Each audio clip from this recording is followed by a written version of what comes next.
Let's talk about aspartate, or is it aspartic acid? Why is it always written different ways? It's an acid form and the base form of the same molecule, so they differ only in a proton. Aspartic acid has a carboxylic acid group in its side chain.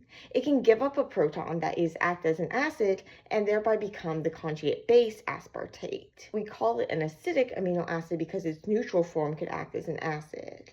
But once it acts as an acid, it gives up the positive charge of the proton. It becomes a negatively charged aspartate, with that negatively charged form being indicated in that 8 ending.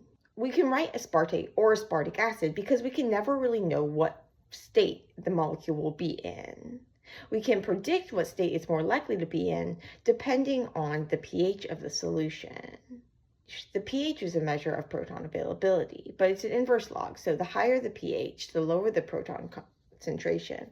The lower the pH, the higher the proton concentration. If you have more protons around, you're more likely to be protonated, but then how likely you are to actually be protonated depends on how much you want the protons. And that's going to be reflected in the pKa value.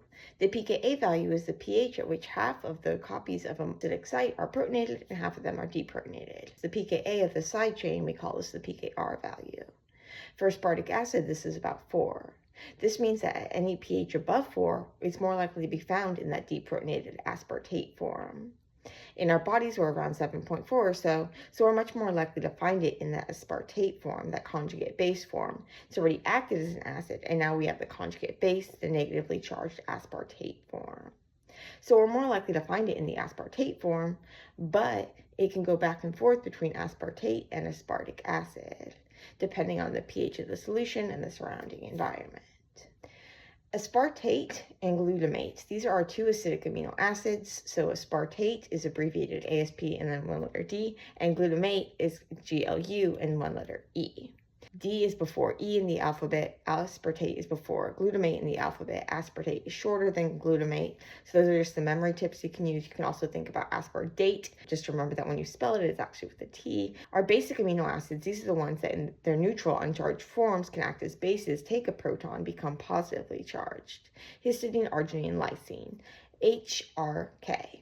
Now, these can form salt bridges with the negatively charged acidic amino acids. And so a salt bridge is just another word for an ionic bond. So you could say have a lysine in one part of a protein be hanging out with an aspartate in another part of the protein, helping certify them and connect different regions of the protein or different proteins. Aspartate also has important roles in the malate aspartate shuttle. It helps get electrons from glycolysis into the mitochondria for the electron transport chain, ATP making.